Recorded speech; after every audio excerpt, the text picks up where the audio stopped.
8 years, that's how long Puerto Ricans have been waiting for Washington to deliver on a promise that was supposed to rebuild homes, restore schools, and bring back a sense of normalcy after one of the most devastating hurricanes in modern history.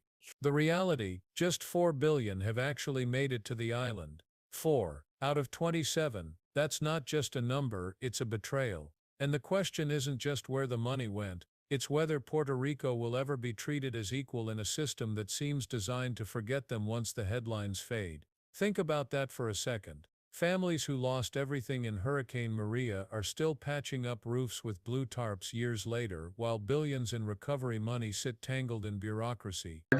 I now recognize Mr. Hernandez for 5 minutes of questioning. Thank you, Mr. Chairman. Madam Secretary, hi. I represent Puerto Rico in Congress, and although we may disagree as to how, I do agree that disaster response in this country needs to be reimagined and made more effective. And I sincerely look forward to and hope to be a constructive partner in that respect. You know, nearly 8 years after Hurricane Maria struck the island, we have around $27 billion that have been obligated for Puerto Rico, yet only $4.4 billion have been dispersed. In the interest of time, I appreciate brief answers because there's a lot of anxiety in the island as to the future of these funds. Can you assure the people of Puerto Rico that these obligated funds are safe, regardless of any FEMA restructuring? That is the biggest concern that we have within FEMA right now is outstanding claims. And the worst thing the federal government can do is to say that there is a claim here, it's valid, that we are committed to fulfilling that responsibility. I'm sorry, in the interest of time, could you say yes or no? So those claims are something my team is going through right now and evaluating, and President Trump is committed. I will assume to that the answer is no, and I'll proceed to the next question, and I hope that we can work to make sure that those funds get to the people. Is it your department's view that the Puerto Rico government has done everything in its power to expedite the reconstruction process? Oh, I believe that Puerto Rico has been working hard to reconstruct and to put itself back together and partnering with the federal government as well. So is the obstacle in the disbursements FEMA's fault? The what? Is the obstacle in these disbursements FEMA's responsibility? I don't have the knowledge to know specifically where all the problems are with the response in Puerto Rico, although I do know that FEMA has not fulfilled the obligations it previously promised to the island. I'm going to shift to immigration in the interest of time. So you served as governor of South Dakota. Would you advise governors to give public assurances that federal immigration enforcement will not take place in their state?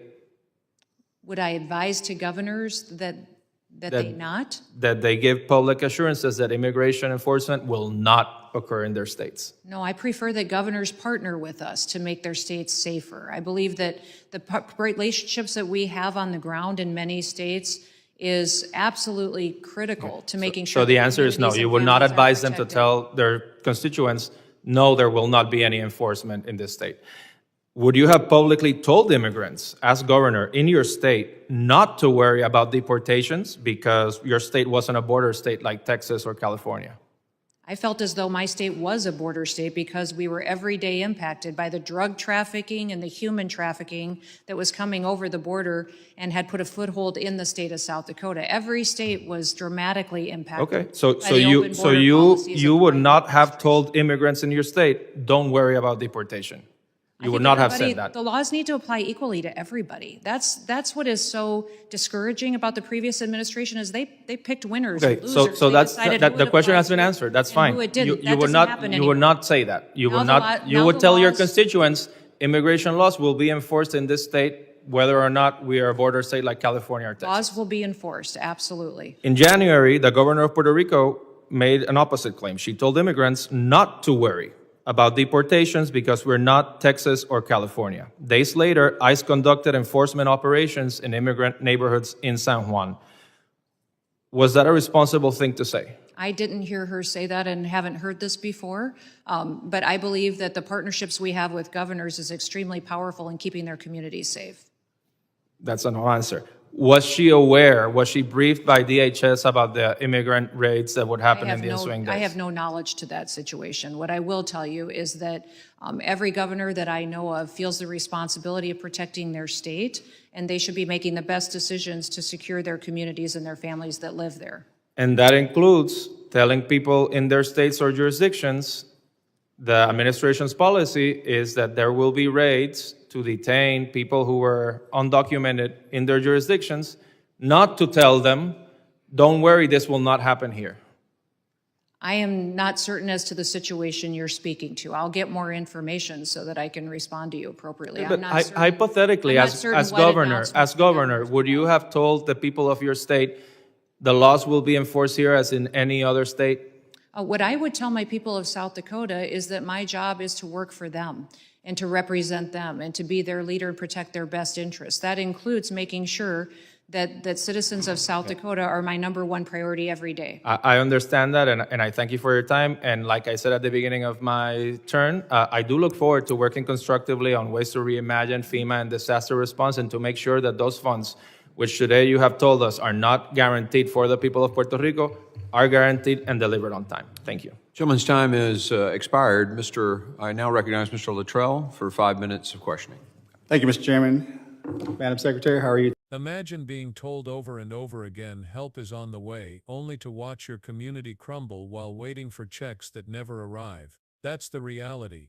Representative Pablo José Hernández forced into the spotlight when he confronted Secretary Kristi Noem during a tense congressional hearing. And what unfolded wasn't just about FEMA paperwork. It revealed a bigger truth about who gets prioritized in America and who gets left behind. The first blow landed when Hernández asked the simplest possible question: could Puerto Ricans be assured that the $27 billion obligated to them were safe no matter how FEMA restructured? A yes or no question. Straightforward. Yet Noem couldn't give a straight answer. She pivoted, hedged, and talked in circles about evaluating claims. The silence after his follow-up, "So I will assume the answer is no," spoke louder than any speech could. For Puerto Ricans, that hesitation wasn't just political theater. It was confirmation of their worst fears that once again promises would dissolve into excuses. This wasn't just about numbers on a balance sheet. It was about lives on the ground. Hurricane Maria struck in 2017, flattening neighborhoods, wiping out the power grid, and leaving families in darkness for months. Billions in federal aid were announced with great fanfare. Headlines shouted about the generosity of Congress. But fast forward nearly a decade, and the people on the island still haven't seen the majority of that money. To them, Noem's evasive answer wasn't a technicality. It was a slap in the face. The reason it matters is because Puerto Rico has lived this pattern before. Disasters strike. Federal leaders make lofty promises. Media coverage peaks for a few weeks. Then the story fades, leaving residents to pick up the pieces with whatever scraps of aid filter through. Compare that with the mainland. When hurricanes devastate Florida or Texas, billions flow almost immediately. Governors give daily press conferences. Federal agencies race to show their presence. But for Puerto Rico, silence, delays, and red tape. The island's American citizens are forced into a cruel waiting game, one that feels less like recovery and more like abandonment. Hernández didn't stop at pointing out FEMA's failures. He pressed further, asking whether the Puerto Rican government had done everything in its power to expedite reconstruction. Noem responded with vague praise about working hard, but when pressed on whether the bottleneck was FEMA's fault, she dodged again. She admitted FEMA hadn't fulfilled its obligations, but she stopped short of taking responsibility. That gap, the refusal to own up to the reality, is exactly why trust has eroded between Puerto Rico and Washington. And then the exchange took a sharp turn. From disaster aid to immigration, Hernández shifted gears to a question of moral leadership. Would Noem as governor ever reassure immigrants in her state that they wouldn't face deportation? It wasn't hypothetical. Puerto Rico's own governor had recently told immigrants not to worry about deportations since the territory wasn't a border state like Texas or California. Days later, ICE conducted raids in San Juan, leaving immigrant communities terrified and betrayed. When Hernández put this scenario to Noem, her answer was as rigid as it was revealing. No, she said. She would not give such assurances. In fact, she argued that every state, including her own South Dakota, was essentially a border state because of drug and human trafficking. The geography didn't matter. The framing wasn't about safety or dignity for families. It was about enforcement, about viewing immigrants primarily as risks to be managed, not as neighbors to be protected. That answer matters because it exposes a deeper philosophy of governance. For Hernández, leadership meant fighting to ensure people's rights and dignity were respected, even when the system resisted. For Noem, leadership was reduced to a matter of enforcing laws, no matter how unevenly or unfairly those laws played out in practice. Equality, in her view, meant everyone faces the same enforcement.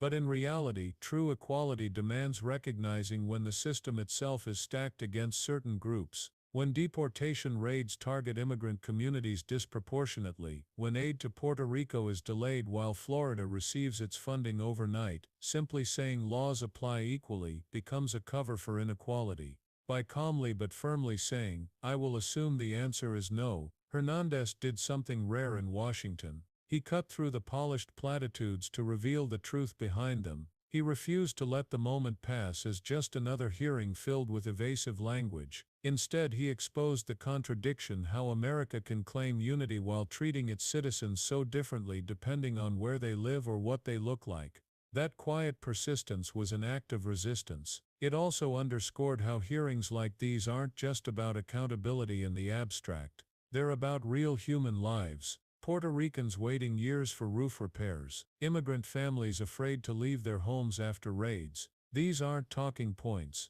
They're the human consequences of political decisions, and when leaders refuse to answer plainly, it signals that those consequences are acceptable costs in the machinery of government. The bigger picture is even more damning. What this hearing revealed is America's selective empathy. When mainland states face disaster, empathy is loud, urgent, and televised. When Puerto Rico suffers, empathy becomes a whisper drowned out by excuses. When politicians talk about laws applying equally, it sounds principled, but it conveniently ignores the unequal weight those laws carry for different communities. Equality on paper, inequality in practice. And that's why Hernández's questioning struck such a nerve. He wasn't just highlighting FEMA's delays, he was pointing to a national blind spot: the people who live in the margins of America's attention. Puerto Rico is home to millions of American citizens, yet their voices often go unheard in Congress. Immigrants are essential to the economy and communities, yet their humanity is often overshadowed by political battles.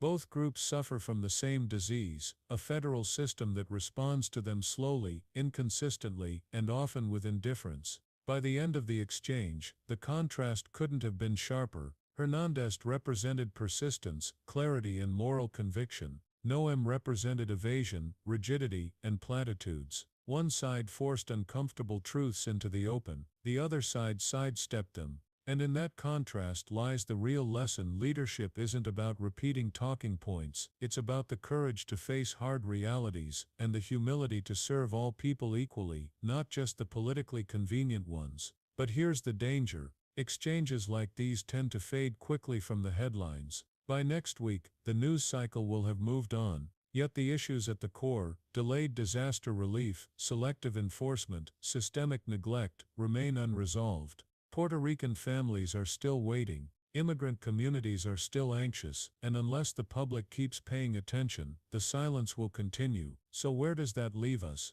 With a choice: do we let this moment slip into obscurity, or do we remember it as a reminder of what accountability should look like? Do we accept vague assurances and bureaucratic dodges, or do we demand straight answers and real action? Hernández showed that one determined voice can cut through the noise and expose the truth. But it's not enough for him alone to carry that fight. It's up to all of us to keep the pressure on, to make sure that Puerto Rico is not forgotten, and that immigrant families aren't reduced to statistics in political debates. Because justice delayed is justice denied. And when billions in promised aid remain locked in red tape while families struggle, when leaders talk about equality but practice selective empathy, the very integrity of American democracy is at stake. If you found this breakdown insightful, make sure to like this video, subscribe to the channel, and share it with others who need to see what's really happening behind the headlines. We go beyond the surface to reveal the human impact of policy, because real understanding isn't just about knowing the facts, it's about empathy, about standing with those left in the margins, and about refusing to let silence cover injustice. Stay tuned, because we're just getting started.